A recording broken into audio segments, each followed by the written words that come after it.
Glory Glory Manchester United. Selamat datang kembali di United Circle. Ya, ada info terbaru dari El Ghazi. Agen dari El Ghazi ini menawarkan pemainnya untuk bergabung dengan Manchester United. Tetapi proposal dari agen El Ghazi ini ditolak oleh Manchester United karena United merasa El Ghazi ini bukan pilihan atau prioritas utama yang dibutuhkan United di posisi sayap kanan. Sebenarnya agen dari El Ghazi ini merupakan satu agen ya dengan Sergio Reguilon.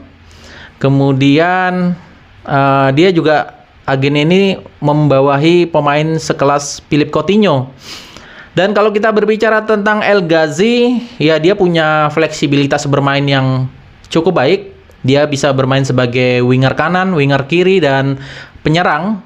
Dia didukung dengan postur tubuh tinggi 189.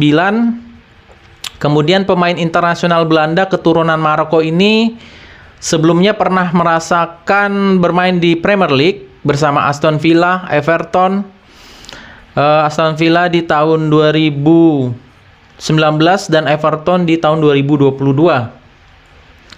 Dan ya, El Ghazi ini sebelumnya bermain untuk PSV Eindhoven di tahun 2022 dan 2023. Kemudian kontraknya berakhir di awal September kemarin. Jadi otomatis dia free agent tanpa klub. Bebas dia bisa memilih kemana saja.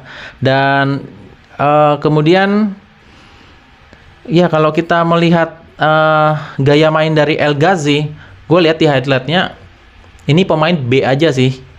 Ini ya dia punya fleksibilitas sih, bisa winger kanan, winger kiri, striker, tapi kan dia hanya mengandalkan kecepatan dan untuk umpan-umpan pendek maupun umpan lambung atau crossing dia lemah gitu loh. Jadi ya wajar sih kalau gue pikir bahwa United menolak tawaran dari agen El Ghazi ini.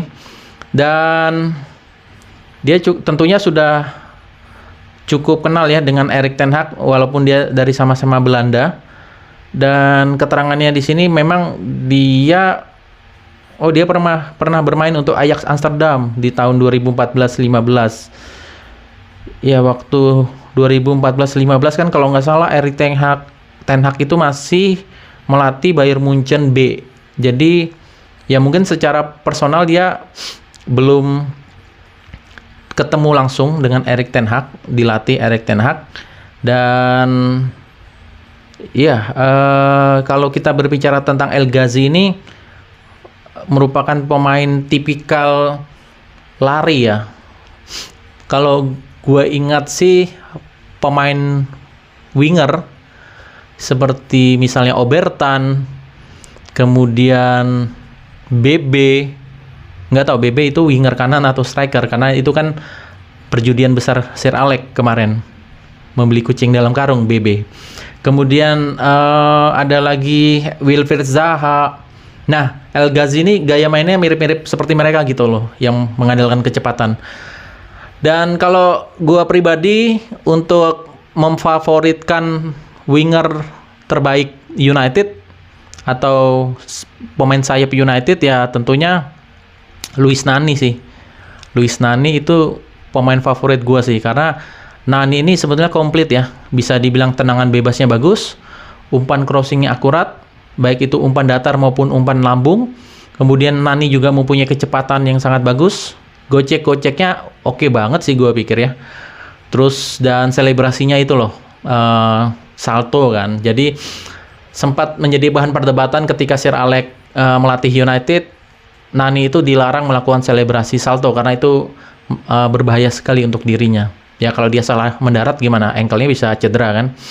Dan kalau kita berbicara tentang winger United setelah Nani ya gue pikir sih mungkin Ryan Giggs ya. Ryan Giggs ini kan pemain yang benar-benar mengandalkan kecepatan, mengandalkan suatu daya jelajah yang sangat baik. Dia bisa mampu melewati 2, 3, 4 pemain. Kita lihat kemarin di Piala FA Tempo dulu ketika melawan Arsenal, itu bukan main tuh. Ryan Giggs dari tengah lapangan menyisir dari sisi kiri, kemudian masuk sedikit ke tengah dan akhirnya langsung menembak tendangan jarak dekat kan. tendangan kiri atas. Jadi itulah yang menjadi gol penentu kemenangan United atas Arsenal di Piala FA. Dan ya memang tidak ada yang spesial sih dari El Ghazi ini, karena dia kan baru free agent. Ya di luar sana sih mengatakan El Ghazi, here we go, welcome to El Ghazi. Tetapi gue lebih mempercayai dari wartawan Samuel Lekers. Ini keakuratannya 90%. Gue pikir ini berita akurat sih, Samuel Lekers. Dan ya kita lihat aja apakah memang El Ghazi ini pemain incaran United. Tapi feeling gue ini bukan. Ini bukan pemain incaran United. Kemudian ada kabar terbaru dari Facundo Pellistri. Nah, ini seperti yang diwartakan oleh jurnalis kesayangan kita, Fabrizio Romano, dengan Here We Go-nya, mengatakan bahwa Manchester United sekarang membuat kesepakatan dengan Facundo Pellistri. Jadi Facundo Pellistri ini sebagai prioritas utama. Sebenarnya itu sudah berlangsung di bulan April ya. Kemudian ada permasalahan sedikit ketika Facundo Pellistri di musim lalu itu kan dia dipinjamkan ke Alaves di Liga Spanyol. Kemudian ya setelah sampai di Old Trafford kembali, Facundo Pellistri ini kemarin ikut di Pre-season United. Ya benar, ini dia bermain untuk Alaves di tahun 2021. Kemudian balik lagi ke United di tahun 2022. Kemudian dia ini sebenarnya pemain rekrutan dari Ole Gunnar Solskjaer sih. Jadi gue masih ingat bahwa ketika Facundo Pellistri datang, ketika masih COVID ya, itu kan Jadon Sancho itu gagal direkrut dari Borussia Dortmund. Dan kemudian ya opsinya Ole mengincar Facundo Pellistri. Dan entah kenapa kok posisi Facundo Pellistri ini melorot gitu loh, merosot. Dan gue lupa waktu itu masih ditempatkan Ashley Young. Kalau nggak salah United masih mengandalkan Ashley Young di sayap kanan, apa bek kanan gitu. Kok tiba-tiba si Facundo Pellistri ini di tengah musim flop gitu loh, turun. Dan sejak zaman Ole itulah yang kenapa Facundo Pellistri ini sering dipinjamkan.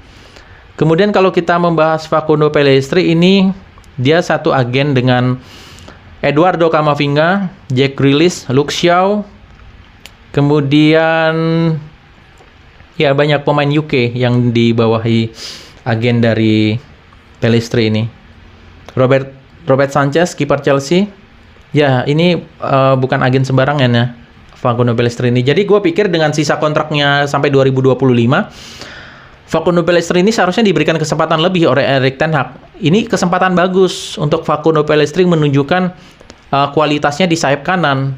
Memang Facundo Pellistri ini untuk fleksibilitas posisinya itu hanya dia bermain di satu area sayap kanan. Dia terlalu kaku sih.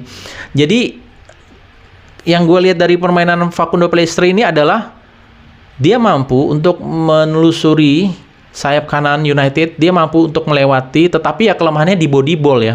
Ketika pemain seperti Ibrahim Konaté, pemain Liverpool, ketika disenggol Pellistri mungkin dia terpental itu. Jadi Pellistri ini body ballnya kurang gua pikir. Ya gocekannya bagus, sprintnya bagus, staminanya oke. Kemudian ya karena dia jam bermainnya kurang ya, menit bermainnya kurang, yang itu mungkin menjadi salah satu pertimbangan Erik ten Hag kurang percaya. Tetapi gue pikir bahwa ini pemain harus diperpanjang kontraknya. Mengingat kalau dia dijual di tahun 2024, otomatis dengan sisa kontrak di tahun 2025 kan masih 1 tahun nih. Ini harganya bakal turun gitu loh. Apalagi Facundo Pellistri ini kan usianya masih 21 tahun. Dan ini harusnya diambil gercep sih. MU harus gerak cepat untuk menyegel tanda tangan Pellistri. Ya walaupun tingginya 175 ya, ini pemain potensial sih.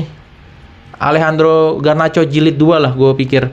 Karena Alejandro Garnacho kan dia mempunyai keterampilan di sisi kiri ya. Kalau Facundo Pellistri ini di sisi kanan, dan dia mempunyai kekuatan kaki di kaki kanan. Dan kalau gue lihat bahwa permainan dari Pellistri ini, gue pikir sih siapa ya pemain MU yang mirip-mirip dengan Pellistri di sayap kanan ini, mungkin Macheda apa ya, Federico Macheda. Tapi kan Macheda ini dia lebih ke target man kadang. Dia di sisi kiri. Ya, ini pemain unik gue pikir Facundo Pellistri ini, pemain Uruguay, dan kita tahu pemain Uruguay yang bermain United itu kan banyak ya. Mulai dari Diego Forlan, kemudian Edinson Cavani, muncul lagi Facundo Pellistri. Jadi gue pikir tolonglah ini Erik ten Hag beri kesempatan anak muda ini, ya kan? Waktu besok nanti lawan Brighton, ya entah dia di babak kedua atau dimainkan atau menjadi starting di babak pertama, ini justru akan membahayakan gawang dari Brighton ketika Pellistri ini masuk. Ya, kita berharap Facundo Pellistri segera mendapatkan kontrak baru di Manchester United. Dan sekian informasi saya mengenai situasi dari perpanjangan kontrak Facundo Pellistri dan El Ghazi. Ya, jika kalian mempunyai kritik saran, boleh kalian cantumkan di kolom komentar. Dan jika kalian enjoy dengan video saya, silakan klik tombol subscribe sehingga kalian mendapatkan berita terbaru dari saya seputar Manchester United. Sekian dari saya, Glory Glory Manchester United.